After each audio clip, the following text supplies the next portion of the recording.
আসসালামু আলাইকুম, আশা করি সবাই ভালো আছেন।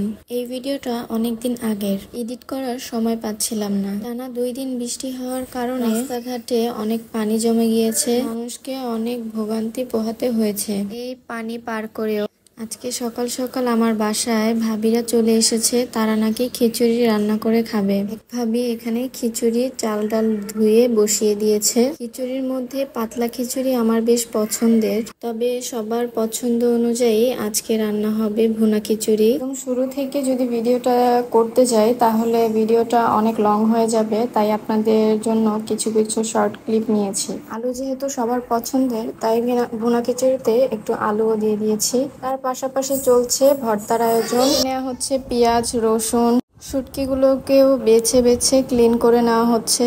ভর্তার সাথে থাকছে ডিম ভুনা আর হচ্ছে শুটকি ভুনা। তো এখানে ডিমগুলো সিদ্ধ করে নিয়েছি আর ডিমগুলো ছিলে নেওয়া হচ্ছে। ভর্তার ভিতরে আমার হচ্ছে শুটকি ভর্তা খুবই পছন্দ, তাই হচ্ছে 3 পদের আমরা শুটকি নিয়েছি, 4 পদের শুটকি নিয়েছি।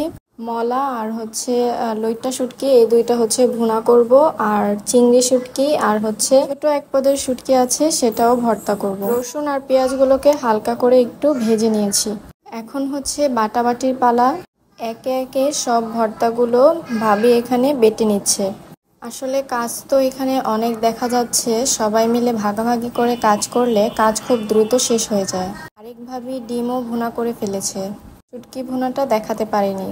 আর এখানে দেলোয়ার ভাই বাহির থেকে এসে বলল উনি নাকি একটা ফেস প্যাক দিবে।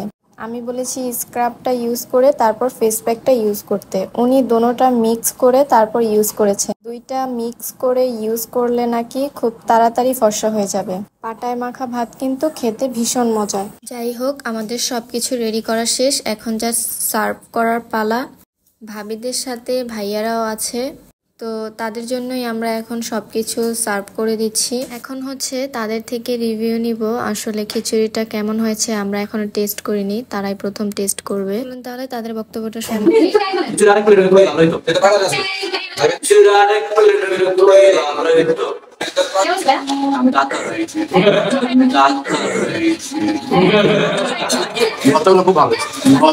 খুব ভালো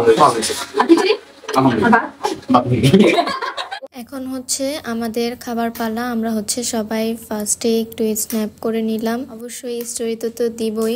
আসলে রান্নাটা কেমন হয়েছে সেটা তো আর বলার অপেক্ষা থাকে না, রিভিউ শুনে বুঝতেই পেরেছেন খাবারটা কত মজা হয়েছে। আমরা যখন 4 রাঁধুনি একসাথে হই তখন খাবার মজা না হয়ে কোথায় যাবে বলেন। যাই হোক, যাদের আমার খাবার দেখে লোভ লাগছে তারা নিজ দায়িত্বে বাসায় বানিয়ে খাওয়াবেন এবং আমাকে দাওয়াত দিবেন, আমিও যেয়ে খেয়ে আসবো। সত্যি কথা বলতে এইরকম খাবার তো আমরা বাসায় প্রায় বানিয়ে খাই, তবে এই যে সব ভাবিরা মিলে তারপর একসাথে করে রান্না করা, তারপর হচ্ছে একসাথে খাওয়া, এই আনন্দটা সেটা তো আর পাওয়া যায় না। আলহামদুলিল্লাহ, সব খাবারও এখানে শেষ হয়ে গিয়েছে। আশা করি আপনাদের কাছে ভিডিওটি ভালো লেগেছে। সবাই ভালো থাকবেন।